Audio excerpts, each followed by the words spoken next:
Welcome to the new Cyber Frontier, bringing you the latest news and initiatives that focus on the development of cybersecurity economics. You don't have to be a computer or cybersecurity expert to get plugged in. Your host brings it straightforward, asks the tough questions, and brings the cyber world to a level of understanding for everyone.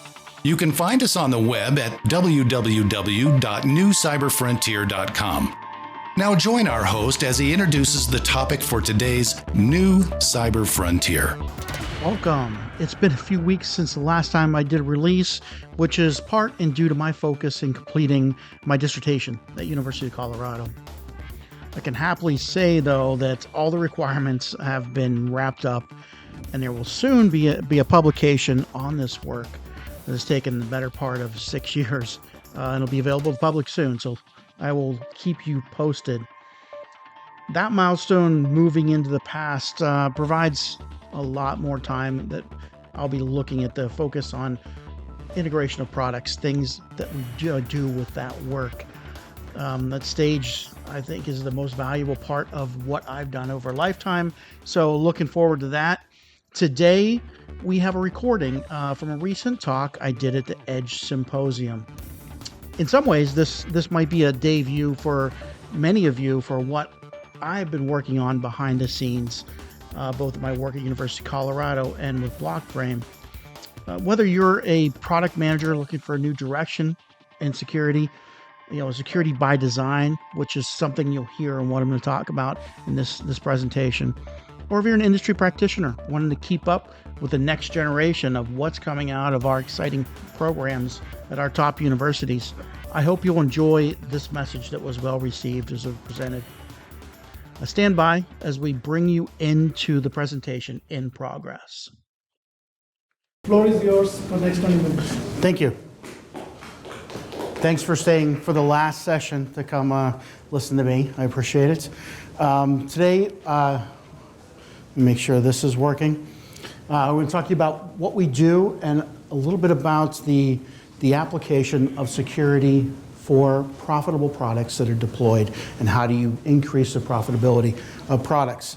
Blockframe, we enable our customers to create resilient precision ecosystems for sustainable uniform consumption and protection. Now that is to say that we value accountability, uniformity, quality, affordability, and social conscious, and we provide these capabilities to our customers. We leverage blockchain, pioneered with cryptocurrency, some of you might know, but not cryptocurrency in our application to enable ecosystems of deployed products, no matter what it is, IoT, and what industry.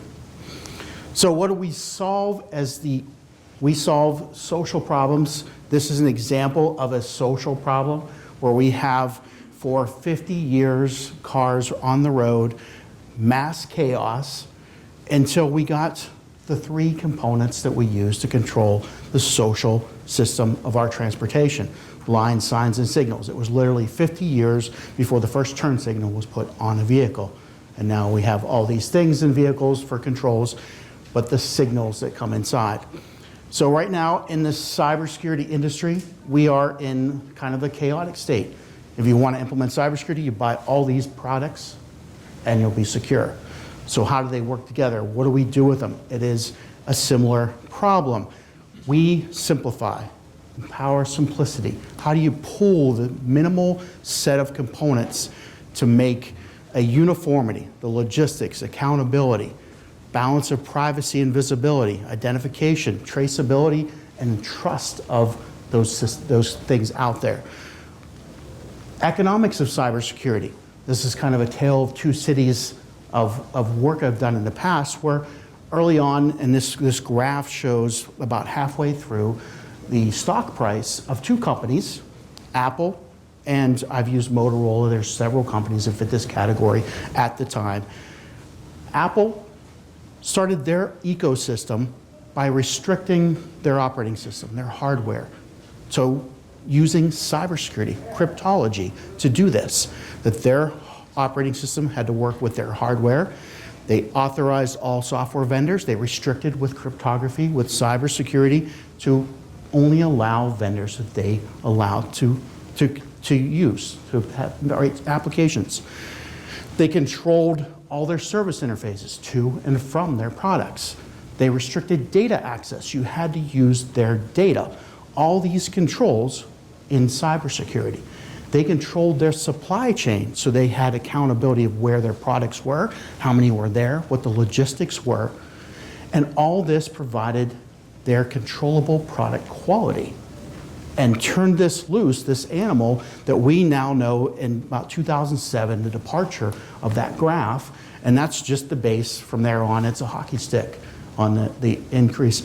And this company doesn't even exist in its form now because their products were so unsustainable in all these categories that the value of their physical products went down to the point where their company value was in the operating system that they then sold to Google. So cybersecurity is also a big economics piece. It is the biggest piece of economics for some of the bigger companies with the best products and the quality brands. And most of us don't look at it as that, we look at it as a technical practice. So what do? A little bit of an eye chart, but in the top right, we are a company, we use distributed ledger to distribute cryptographic keys. So the security credentials that go out to all the IoT products. Solving the problem of millions of devices for cyber risk. Inability to trust those devices out there. You sell them, throw them over the wall, they go into production. What do you don't have any more control. And vulnerabilities in our supply chain. How do you keep the supply chain? We provide the ability to provision cryptographic keys, i.e. credentials, more than just certificates, more than just keys, but combinations of those things. All standard cyber components that we use in our products. We have indefinite scalability and continuous way to renew and reset security.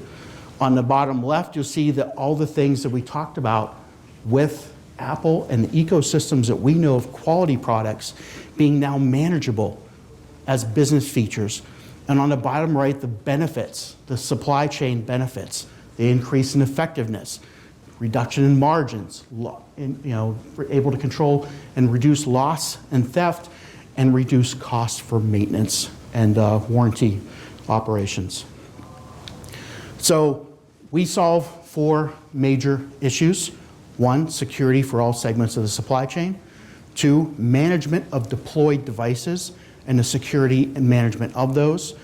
The integration of physical and digital supply chain. And the ability to scale, which is a limiting technology in some of the earlier distributed ledger applications. Cost-effective solutions, we look at distributed ledger, oftentimes too expensive, volatile speculation, being able to manage that, and distributed ledger solutions that we offer for high volume, indefinitely scalable, and highly cost competitive. So we pioneered over the last couple of years a way to do blockchain to solve some of the major problems in the blockchain industry, and one of them is a large one is the carbon neutral. We use a consensus model that doesn't use any mining, and you see on the left it shows the blue is the last couple of years of progression of the cost and the use of mining and what that has done as a global impact. Right now, Bitcoin alone is the 21st largest economy for energy in the world. If we can keep up that trend, you're looking at the growth on the right, that what projections would look like over the next 5 years if we kept up the same trend, and it is unsustainable. So moving to a distributed ledger, to a global practice of what is known now as blockchain that doesn't use wasted energy mining is an essential necessity. And that's one of the offerings that we do is that platform. So empowering renewable energy, some of our initial lead work has been with using the blockchain for high volume transactions for energy, for transactive energy, for putting together the buyers and sellers on a peer-to-peer basis so that now large-scale transactions for renewable microgrid can be effective, enabling that technology. affordable precision system, ecosystems, basically large-scale logistics, large-scale production, being able to have many operations at fractions of a cent versus what we see in blockchain at $10 to $20 sometimes for transactions happening on like Ethereum and some of the existing distributed ledgers. So security for the supply chain. We take that set of reduced credentials, put it into your product at manufacturing. And the best way to show this is the little Russian doll, because throughout the supply chain, we encapsulate it with a new set of credentials. This way, if we have a security, a defense in depth for security, and if we ever have a compromise, we can then go back to the last trusted state, re-provision and reset from any security. And this gives us a supply chain capability for security of all products on large scale. This is looking at across the whole supply chain, from top left, manufacturing, inserting identities, tracking the insertion of software into products, and then using that next set of encapsulated credentials for the operation of a network, for the real-time communications. And on the bottom, you have all the business, the numbers, the scale, the transport, and even peer-to-peer operations that all become seamlessly possible across your ecosystem of products. Looking at a few use cases, medical, end-to-end data encryption, individualized security, individualized privacy based on each block on the blockchain. Now we can have per transaction, meet HIPAA requirements, transaction payable one at a time operations, and peer-to-peer, direct between two devices, can even do monetary transactions. Integrating our products, we have made a cyber physical protection board that can be put in, or even software equivalents that go directly into the products with a library and enable these features for any product. So put one design into your product, you sell 1 million of them, and each one becomes individualized. You can have individual document delivery, file collection, software updates, peer-to-peer and smart operations, logging, zero trust on the network, which I'll show you in a couple slides, all with that simple integration of one part, integration of libraries, and then develop your apps on top of them. Just what types of things become possible now, looking at the analytics, information collected over time becomes, for your patient records, for telehealth, for pandemic response, anything you can imagine for tracking and tracing and coordinating data in high volume. Looking at medical records. Now, the blockchain is like an index into your file system, where we can say, the best way to represent that is a card catalog and said, where are all my files at? Point to each one, be able to index each one, have the data sets, watermark, kind of a library check-in and check-out for software and records operations. Looking at that, creating even medical records for different providers, different sets of information.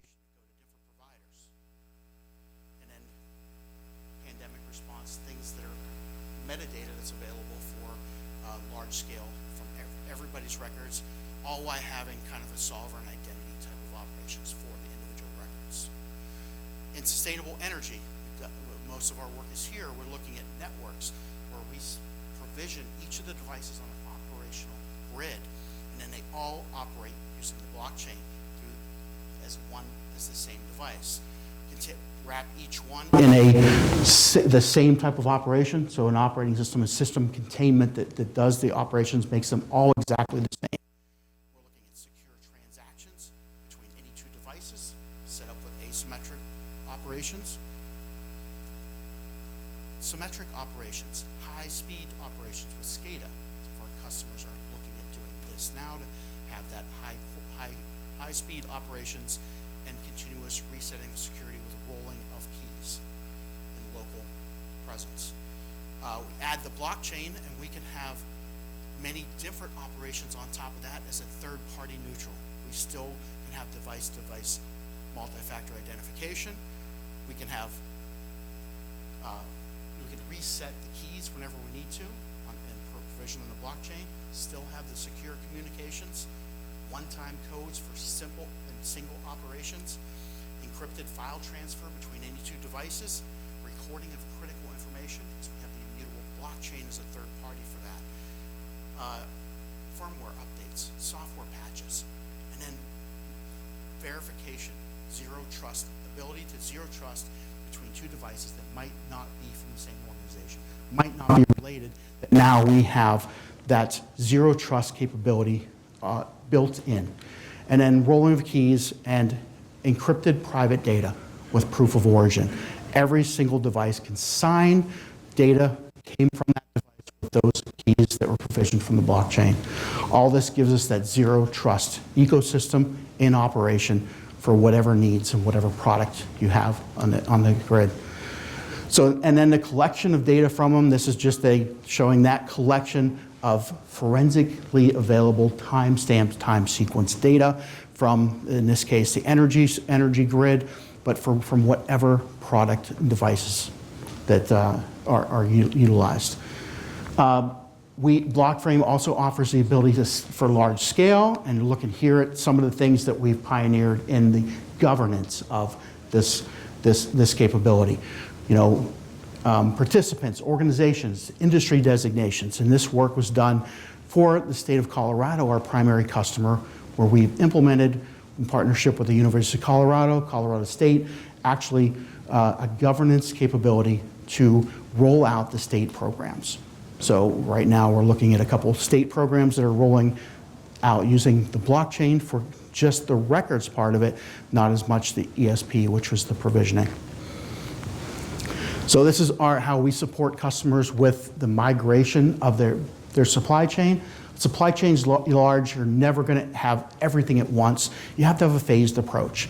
And looking at every supply chain kind of as a horseshoe, the two on the left, this one was actually designed for military supply chain, is the low-hanging fruit. How do you start? You implement contract for service and fulfillment. The next one, subcontracts, compliance to those contracts. And then moving around the horseshoe, kind of identifying, but the phased process for implementing supply chain security across the business model takes on this form and things that we support our customers in doing.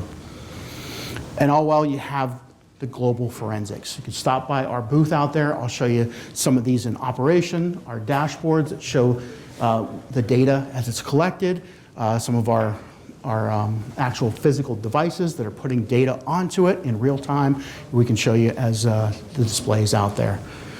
A growing ecosystem. Like I said, we got our start in Colorado, so you see a lot of these are Colorado-centric, but over 320 partnerships that we have ongoing and moving into several prototypes with different systems.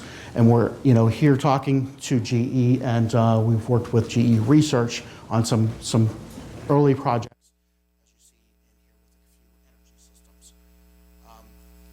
As of kind of today, bring it to the GE conference, we're looking to engage product owners.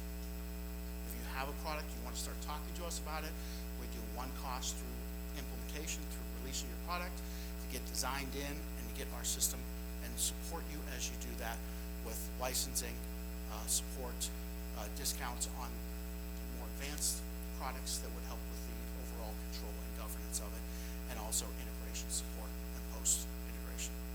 So thanks for your time. Happy to take on any questions, happy to give demos out at our booth. Stop by, love to talk to each of you. Thank you. That's great. I hope you enjoyed that presentation from the Edge Symposium. If you're looking for security or zero trust capability that I presented in that session, reach out to us, reach out to me. I look forward to that next generation of cybersecurity, and we're excited to bring along a few forward-thinking early adopters. Also, I look forward to hearing about things you're doing. We're in the process of recording for the next season of New Cyber Frontier, looking for some exciting guests. If you have something to share, looking for a way to get in front of the industry audience that we share at New Cyber Frontier, please reach out to me about that as well. I hope you enjoyed this episode of New Cyber Frontier.